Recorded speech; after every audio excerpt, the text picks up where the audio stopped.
Welcome to the Real Chili Podcast. And the Golden Eagles of Marquette University in Milwaukee are bound for the Final Four for only the third time ever. 5 seconds left. Marquette down by one, trying to avoid the upset. Blue the drive, the left hand. It's good. 1 second to play. Vander Blue has put Marquette in front by one. And I want to win every day as basketball players, as students, and I want to win every day, most importantly, as people.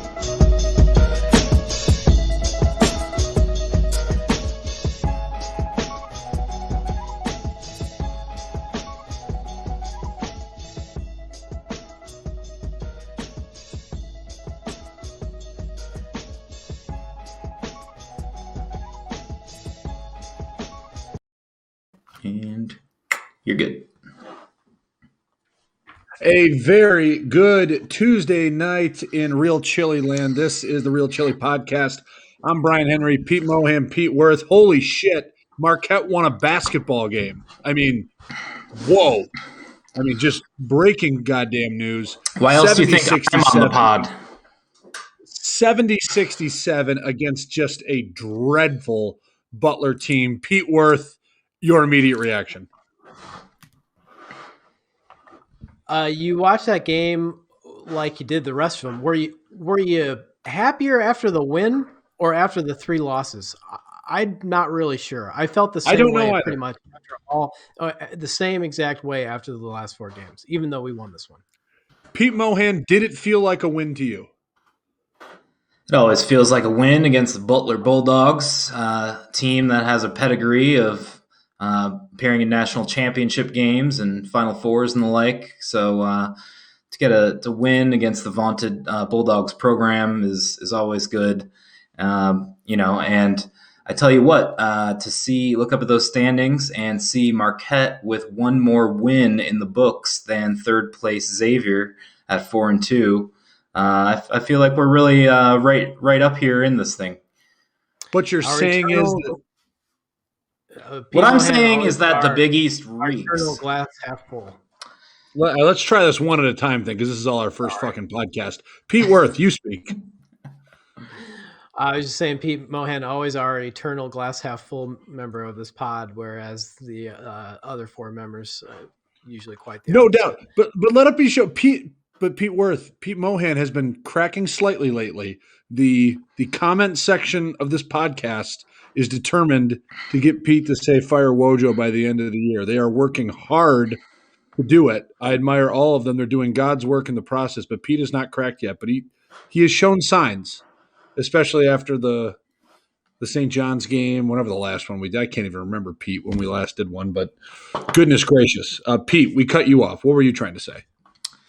Well, I was just trying to say that clearly the Big East is bad this year because, I mean, we're really right there in the middle of things, standings wise, and somehow Butler already has 4 wins in Big East play, whereas from a historical standpoint, they don't look any better than your garden variety DePaul squad, which we've proven we can lose to as well. But we can lose to anybody. But like it's a cacophony of bottom feeders, which actually I think allows us to buoy our record a little bit. I mean, given any regular Big East league, I think that the way that Marquette's played, we wouldn't be 5-7 in the Big East. We'd be, I don't know, 2-10 or something like that. Because some of these teams are the Georgetown win that we had probably shouldn't have won that, and that team is god-awful. Dreadful. There are bad teams. It's not that – you're right. I would agree with that. It's not that, the league isn't as strong. No, there are some straight-up bad teams in this conference this year, and we're one of them. And Butler's one of them. Wouldn't you agree? Oh, yeah. The first 10 minutes of basketball in that game – and I know I say it jokingly, it was unwatchable if you were a Butler fan. Like, the fact that ended up being a 2-point game is remarkable. We will get to it being a 2-point or a 3-point game, whatever it ended up being. just Their horrible out of the gate. their shot selection was terrible. We were actually creating turnovers early. Shocker. They couldn't make a damn free throw. Which is against our defense, which makes no sense. And yeah, right. And so, we're winning by 10 to 15 points most of the games. Like, okay, well, this should continue and we should be able to maintain this through a 40-minute victory. And then, of course, we get in foul trouble. Foul trouble. We can't handle the most basic of presses by Butler, who's terribly defensively this year. We throw it into the corner and get trapped every single possession, just like we did against St. John's. And it's like, how are we not adapting to that?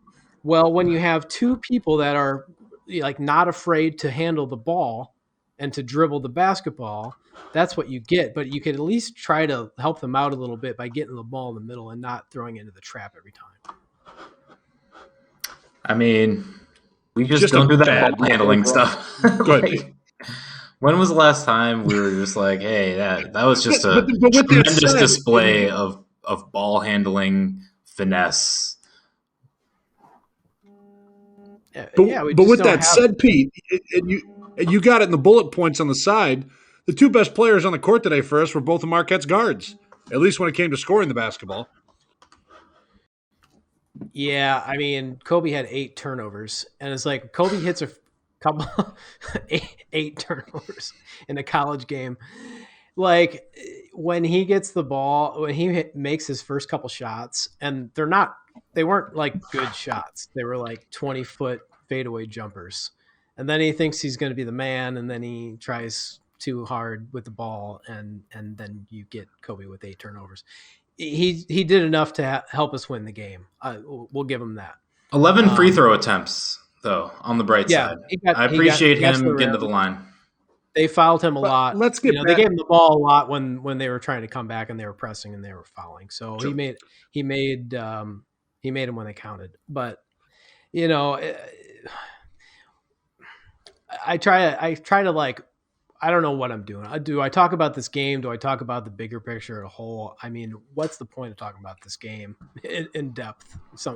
Is how I feel sometimes. I still want to do it, but I think most of the Marquette fan base agrees with me in that. Well, Brian, what do you have to say about this performance? I'm just curious. I basically want to get it back to what to me is the lead, and we've buried it a little bit. I mean, look, this team was up by 18 points with 12 minutes to play. Pete, you already started getting us there with the absurd foul trouble. Basically, Dawson and Theo both have 4 fouls by, I think it was the 10.5-minute mark. So they got to go to the bench, right, or different one at a time. Here comes Oso Ighodaro playing second half crunch time minutes. Like, who had that on your Marquette bingo card coming in? And then here comes Butler charging back because we can't, everyone's playing with tight assholes. We can't make shots all of a sudden. They're trying to run the clock out like it's a prevent defense in football. And you allow Butler to climb all the way back. Pete already pointed it out. The horrific job on the throwing the ball into the corner and getting trapped against their press. And you let the game come down to you don't make enough free throws. I forget what we were at the line today. Let me pull it up and look. We finished 18 for 29. You left frickin' 11 points out there on the free throw line. That's 62%. This is going away comfortably if you just knock those down. Butler gets the ball, the chance to tie it on the last possession, and got a good look. He should. I can't believe that didn't go down. That was beautiful. Yeah. That was a beautiful shot. I mean, and don't get me wrong. It's not like, again, had they lost, whatever. I mean, it didn't really matter either way. But my Lord, if you're just trying to find something for a spark to build off of, to blow an 18-point lead to that team, like, ugh. But that kind of just shows you we all know who we are, right? That's the running bit. Our record is what it is. We know who we are. And maybe that's who we are. I mean, Butler forces turnovers.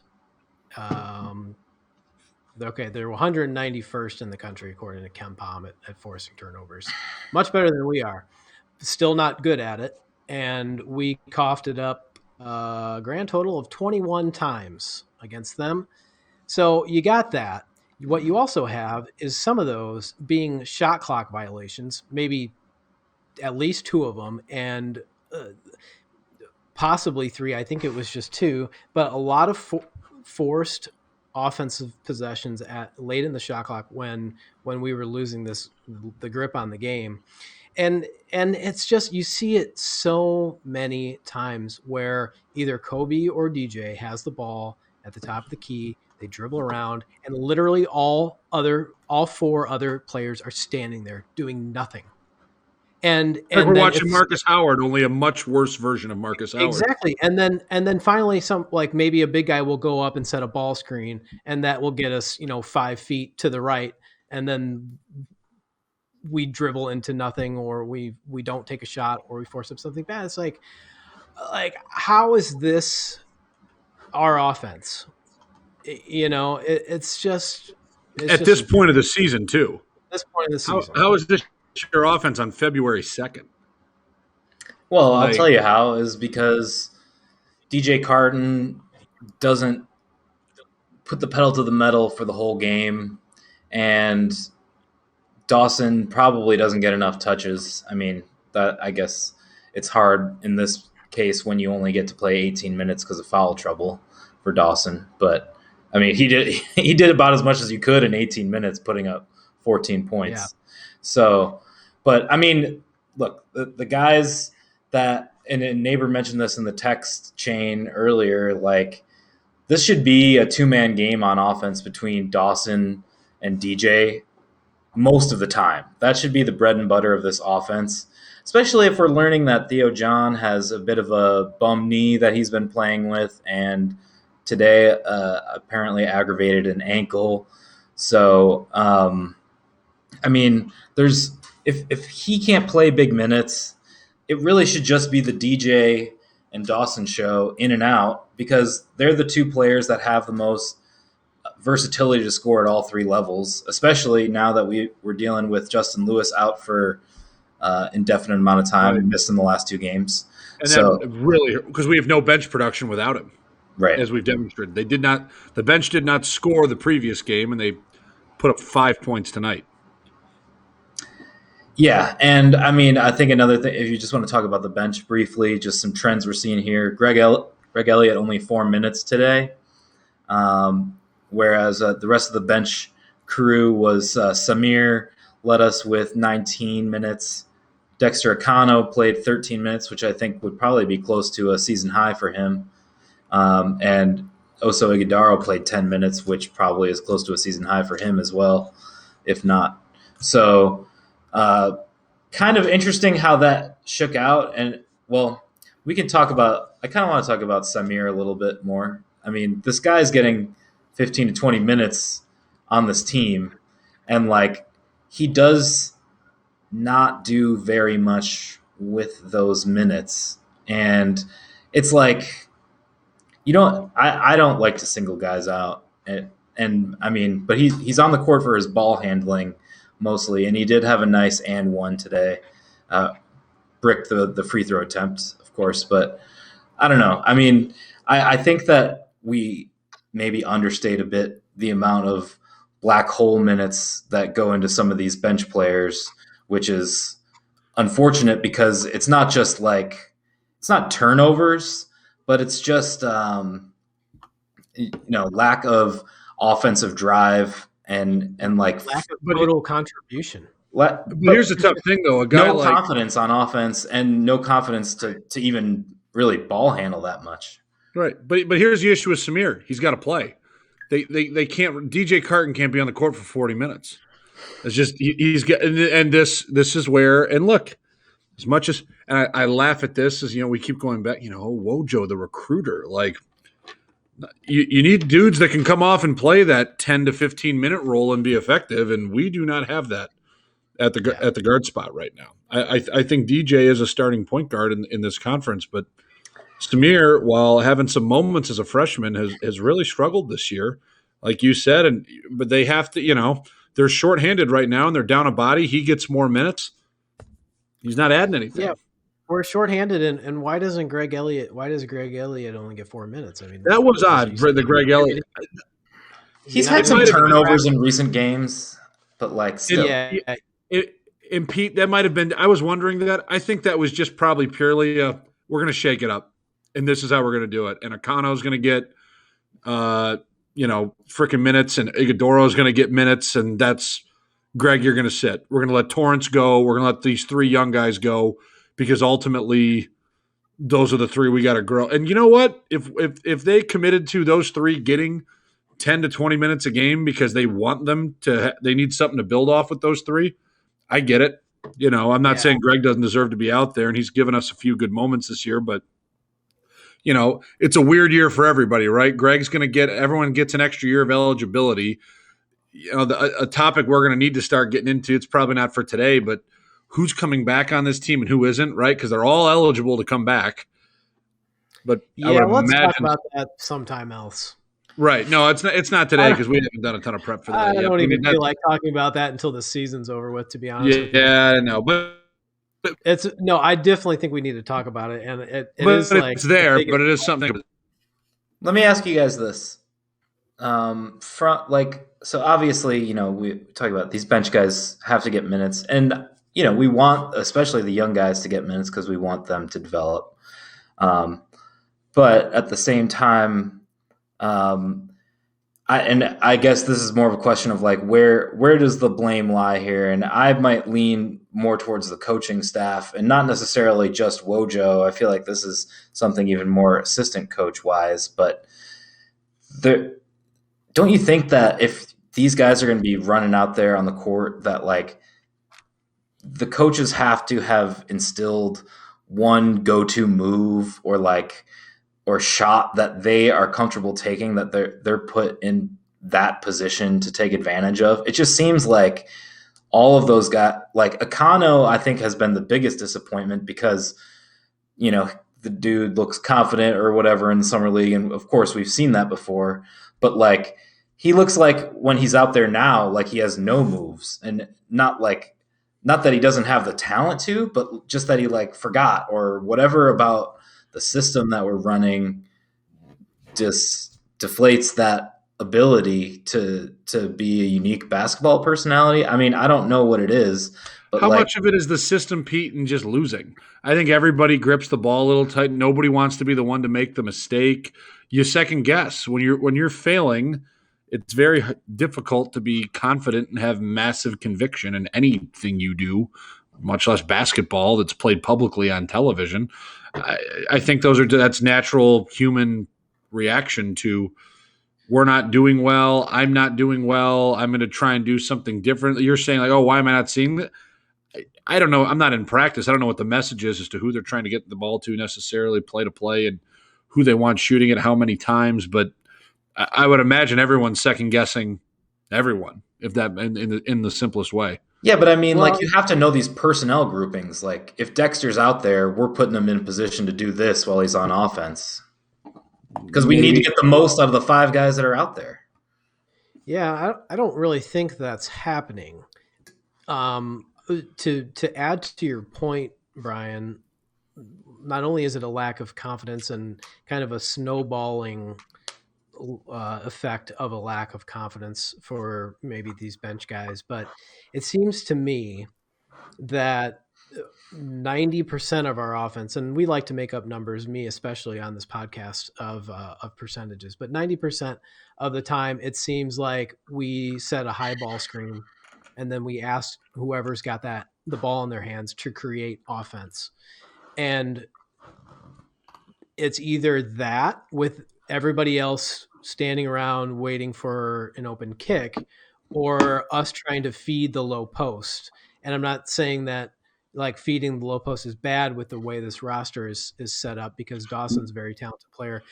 It's bad when we force it to Theo more. Theo's been getting a lot of touches lately. Because although he's bigger and stronger than most Big East players, it's not like he's got, Michael Beasley touch down there. And Michael Beasley can't. Way to reach back for Michael Beasley on that, by the way. You're talking Kansas State Michael Beasley, right? Kansas State Michael Beasley, not obviously. I mean, what a player. Better Braids game, Theo John. So it seems like those two foci are what our offense is predicated on, and that doesn't leave a lot of room for wing creativity and skill development. What do you guys think about that? I don't disagree with it, and I made a comment. It wasn't. I don't think it was to either of you, but I noticed it a lot in the previous game where it's just like, man, why do so many of these possessions end with the ball in Theo's hand, having to get a shot up, where it felt like he was catching with under 10 seconds on the shot clock and having to put something up to the bat, maybe under 7, and then making a move and going. And you're right, Pete. He's big and strong. He can get him off, but it felt like a white flag waved by our, quote unquote skill guys in that spot to be like, why are we deferring to Theo? God love him. We love the energy. We love what he brings, but I don't need him taking 8 shots a game, to me. I have to say our entry passes have been improved over previous years, but there we go. There's nobody loves a good entry pass more than Pete Worth and myself. Let's just say we turn it over before we attempt the entry pass. But once we get to the entry pass, we're golden. Here's what I'd like to see more of from the offense is a little bit more Villanova out of them. Not a little. I want a little. Shit, Pete. Yeah, I'd love him to be 2005 North Carolina too. Let me. We got to happen if we want to be more Villanova. We got to take Theo out if we want to do that. I want to be a little less vanilla and a little more Villanova.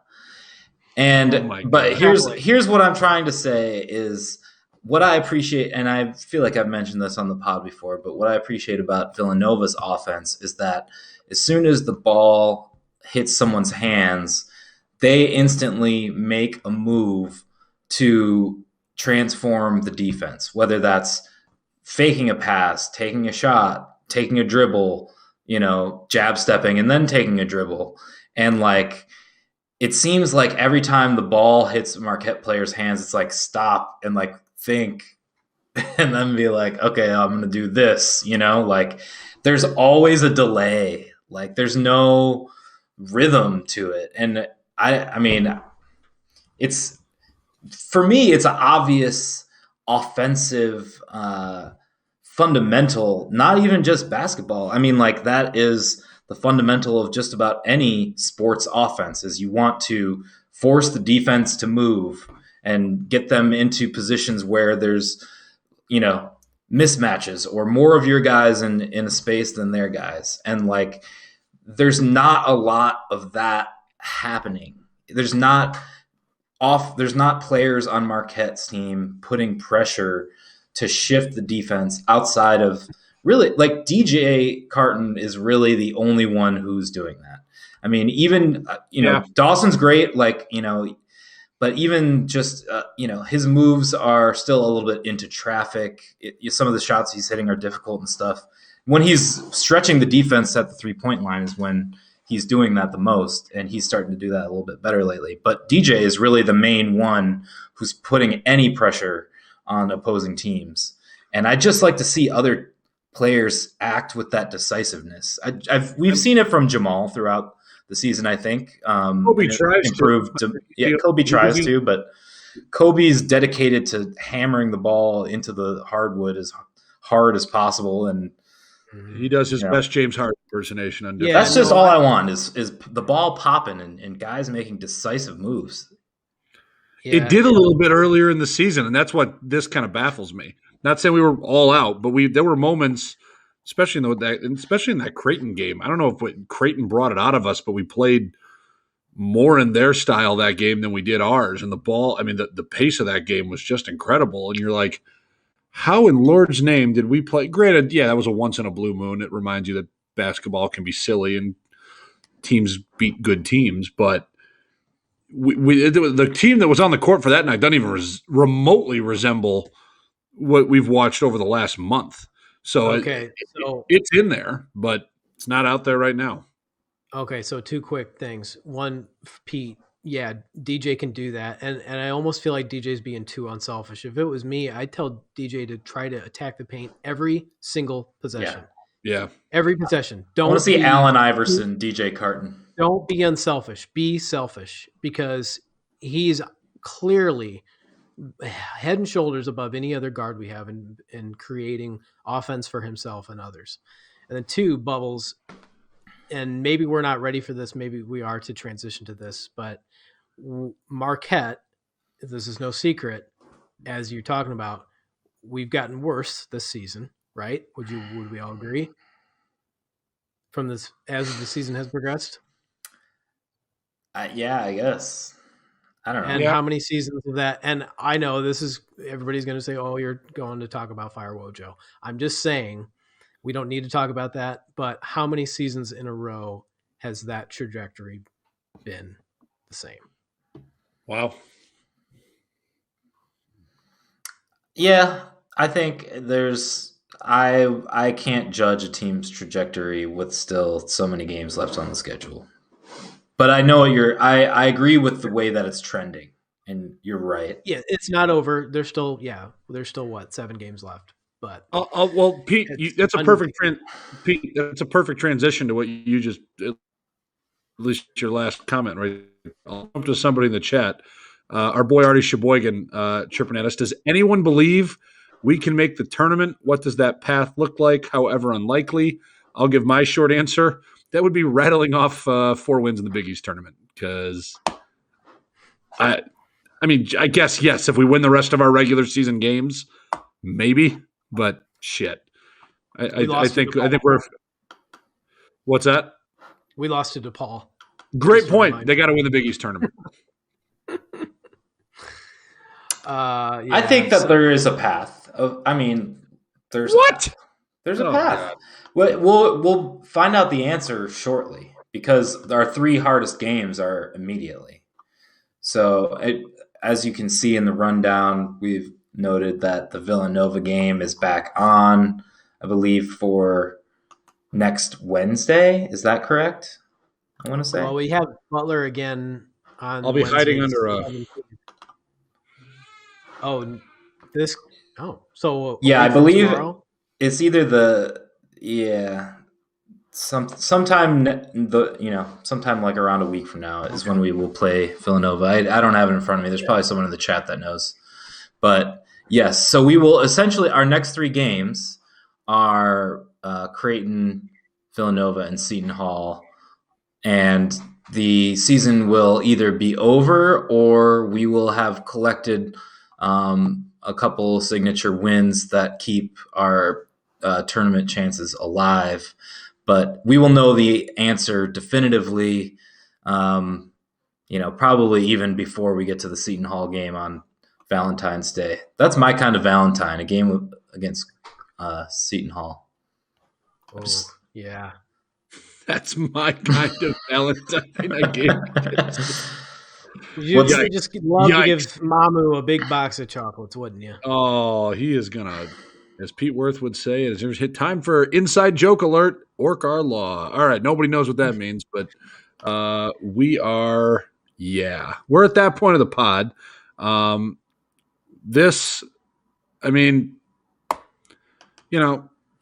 Again, Marquette. Let's reset the stakes. We're all just.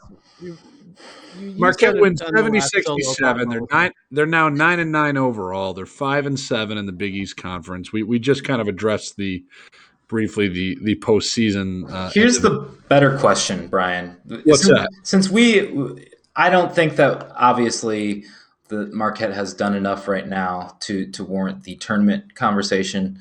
If we come back and they win a couple of these games, we can maybe get back on that. But for now, my eyes are turned to the NIT. So who do you guys like in a first round? Who do you guys want to see Marquette play in the NIT this year? Oh, give me Michigan State in a first round NIT game. Ooh. Both teams can just throw frickin' frozen pizzas at each other for an entire. It'll be great. It'll just be bad basketball for everyone. I haven't even checked the score. My guess will be even something more underwhelming. Something like a 64-60 loss to Dayton or some shit like that. I took Iowa minus 9. What is the score of that game? Let's go through Georgia and let's go through Texas A&M. Oh, bring it on! To win the NIT. How are those teams looking? This very year? NIT-ish Nice. At least Georgia is. Georgia's How 10-6. Michigan State decides to show up tonight? God bless America. That 1 team point game. is mercurial. God damn it. Jesus. Okay, Uh, well, so Pete, you're talking about making the tournament. The crazy thing about this team is if we beat Villanova, like I won't be that surprised. Like I will be maybe fucking flabbergasted. What Villanova, are you talking okay. We beat Villanova last year. You would be surprised if this team, the way they're playing right now, beats Villanova. I would not be surprised. This beer, I will pour it in a shoe. He froze. He's so pissed he froze. Own, which is right around the no. Wait, I missed that. You were going to pour the beer in the shoe and then do what? What do you think? I'll drink the beer out of the shoe. There's no chance this team's beating Villanova. I'm saying, like, okay, live on the pod if this team beats Villanova. I don't think they're going to. If we don't turn the ball, you said you wouldn't be surprised if they did. What? Have you been? I mean, I wouldn't be surprised. I know you have more important things going on in your life right now. No, I'm just saying that this team they've made no sense through much of the season. As the season progressed, we turned the ball over like crazy, and we've started to suck. Yes. Is that team still there where they could one game knock off of Villanova, who I think is good, very good, but I still don't think they're like a flawless team. I could see us beating them. Yeah. Or any other team in the Big East. I think it's unlikely. But if we do happen to win a game and like slug it out, I wouldn't be shocked. I'm totally with you. Like this team definitely has like at least a handful of more stupid things to do this season. Stupid, exactly. Both stupid good and stupid bad. Yeah, that's fair. You're right. They will do something stupid good at some. That's true. They will beat a team they should not beat somewhere in these last. Of course. How many games left? 6, 7? I would agree with Pete that I feel like it's more likely.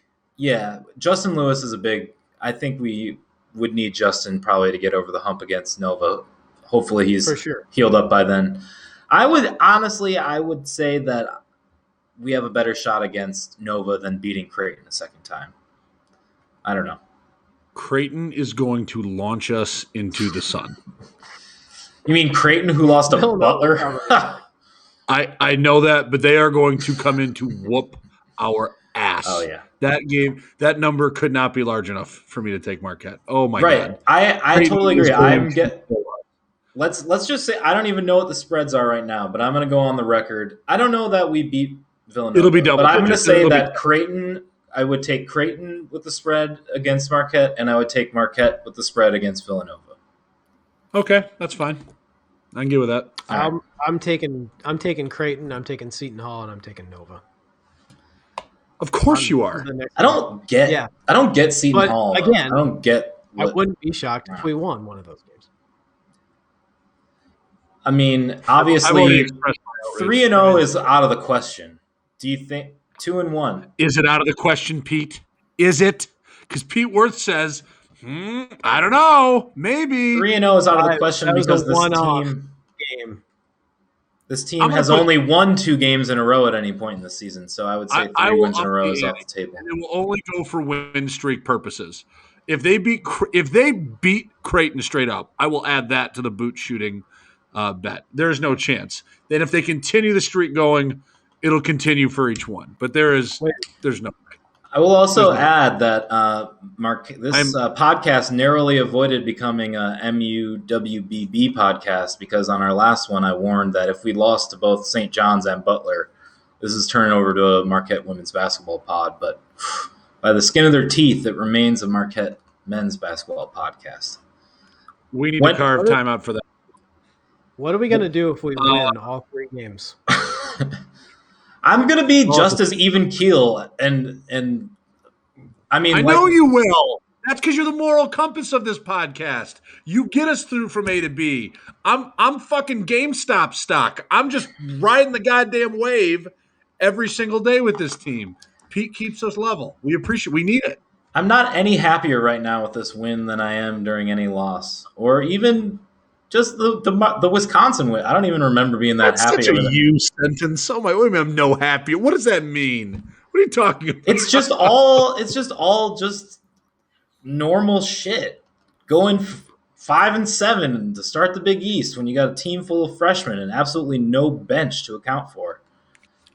Oh, That's just garden variety Big East play. I don't know. What to tell you're you. not wrong. You're not wrong. Well, I think we've reached the point of the pie. I think we've reached junk drawer territory, which there's no better way to get into the junk drawer. Pete, we made an announcement to the Real Chili Nation on the last podcast. What's going on in your world? You good? Are you talking to me? Yeah, I'm talking to you. Oh yeah, I have a daughter.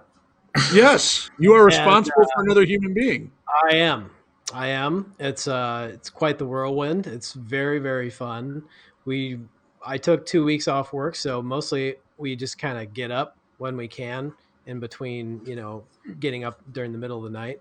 And then when we wake up for the day, we sit there, we drink coffee, we look at her, we watch some TV, and that's pretty much it. And then we change her every once in a while. And it feels pretty good. Feels pretty good right now.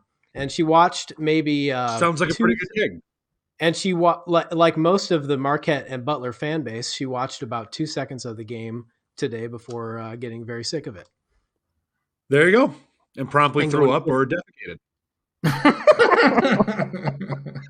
Exactly. No, but it's a wonderful thing. It's crazy. It's crazy to think about. I've always kind of looked at myself as a maybe slightly immature, and it's definitely skyrocketed me up on the maturity level, maybe just a little bit. I think we're just a couple of young souls. We're just a couple of young souls out there. So you and Lavender are now clearly the most mature ones on this pod. I mean, Right. That immediately launches you to the two of you to the top. Right. No, so it's great. Thank you for that, and thanks for the support. And yeah, it's awesome. What's her take on the Elam ending? She loves it. Yeah. Every basketball game she's watched so far, right when the fouls start in the last minute, she tends to fall asleep. So I think she'd be a fan. That is beautiful, Pete. We are happy for you. That is fantastic. Pete Mohan, do you have anything else non-Pete Worth related? Okay. So the junk drawer concept that I thought of while we were texting during the game, someone during the game yelled the phrase, a fave of ours, that's off, to a Butler brick-looking ass jump shot, which promptly was off. It was a correct prediction, resulting in a rebound. So I was just going to ask you guys, what's your favorite thing to yell when you're out there on the court playing pickup that, just, I guess it doesn't necessarily have to be to make a guy miss a shot, but what's your favorite, like, trash talk phrase like that? Oh, go ahead, Pete. I got an easy one. No, go ahead. I got one too. I mean, without question, when someone wants to switch a screen, it's immediately yelling "mouse in the house." If I have someone, I was going to say mouse in the house. Below me. Immediate. It's not even. I don't even. I could be 20 feet from the basket and I'm yelling it, and immediately scrambling to call for the ball down low. It's very predictable. I love that. Mine is I'm 5'10". When I played in high school, anytime I got into the lane, I would usually get my shot swatted into oblivion. And one time I went up to into the paint to try a floater against a 6'8" Hales Franciscan player from Chicago, and he just yelled, before I even shot it, he just yelled, "Give me that! Give me that!" Oh yeah. So I love "Give me that," and I love to say it because I know I'll never block anybody, but I just like to say it even if I don't attempt to block. I just yell it. I played pickup at some point in the last year with a cousin of mine who's about an inch or two shorter than me, and he blocked somebody and got a great "give me that" out to the I mean, I think it's the single most insulting thing you can say to another person in any walk of life. It is so dehumanizing to have someone say that on your shot. It's devastating. I agree, Pete. Especially if they catch it out of the air somehow. That's even worse. Right. Oh, it's just dreadful. Someone came over, help side, saw your weak ass, was going to jump 6 inches off the ground to attempt to, and just took it away and erased it. Love it. Absolutely love it. Kenyon Martin style. I'll Pete, say that here's is I need to say I need to share mine first. Go ahead. Personally, one of my favorite things, and this isn't a word, but I like to just go up for a rebound, offensive or defense, and just let out a primal grunt. There's nothing better than just like on every rebound you get. It's just it's a warning call to the folks around you that this guy's, oh shit, he's about to get a rebound. And then I'm very constantly focused on rebounds because, well, usually when you play pickup, people are missing shots more than making them. This is just my favorite subtle thing is just to yell rebound because it implies that the person is about to miss the shot. And so it's kind of like a thing that I yell while they're still releasing the shot to get them to doubt in their mind that they're going to make it and that they should anticipate a rebound. So that's I like that. You can do that a variety of different ways. I mean, it also alerts your teammates to be prepared for a rebound just in case. I'd also throw in the eighth grade cheer as an alternative option. REBOUND. Rebound that ball. What if Wojo was on the sideline? REBOUND. There was a game earlier this year. I want to say it was Lakers Clippers, and Montrezl Harrell attempted like a 16-foot jump shot. And Kawhi, and granted, there's nobody in the gym, and the mics are all hot. And Kawhi Leonard yelled out the most just disrespectful, hell no! Like as the ball's coming off of his hand, and it was short, and he missed it. It was just it's not necessarily something you always say, but it was just so clearly like, oh, this dude's not making this shot, no chance. There's definitely some obvious hell no's. Yeah, no doubt. I don't think he ever listens. Our buddy Fernando, he was a major proponent of the hell no. He said that about I think anyone's shot, although it was probably projection given his personal jump shot. So, you know what else you could do is just knock somebody's tooth out like Theo John did tonight. Got him. Well, and speaking of that, there's one person in this podcast right now that lost a tooth playing Marquette intramural basketball. That's Yosoy. You know how Chuck Harris feels. That was freshman year, and it was a 3-on-3 tournament, and I believe court number 3 in the rec center. Just dove on the floor for a loose ball, and of course you were on the floor. Hit my face on the wood. But luckily, Marquette has a dental school, and I basically had the whole front tooth replaced. They were able to save the root. The student was, and so props to her. Did they do that? Did they replace your tooth that night, or did they get you in the next day? No, I went in the next day, and it was 3 total visits. You know, for something that probably at a regular dentist office would probably end up costing several $1,000s in total. It was, I want to say the total bill for 3 visits was like $180 or something like that for basically a whole new front tooth. And I was like, that's some good shit right there. And my tooth hasn't totally fallen out, and there you go. It's been 10 plus years. So shouts to the Marquette Dental Program and Dr. Mike Bennett. Way to go! Now a member of our fantasy league again this year. That pretty much is it, I think, for tonight's. I can't believe I'm saying this victorious edition of the Real Chili Podcast. We are riding the vibes of this 70-67 win between. That's right. And to acknowledge the Chiron, Brian, Marquette did improve to 2-5 at home in Big East play this game. That's unbelievable. We have improved. Yes. 2-5 at home. What a squad. What a squad. All right. For Pete Worth and Pete Mohan, I'm Brian Henry. Thanks for watching, listening to Real Chili. We will be back because we're masochists, and that's kind of how we operate right now. So thank you for watching. Go Marquette. Go Marquette. Reluctant. Yo. Go Marquette. Bring one out.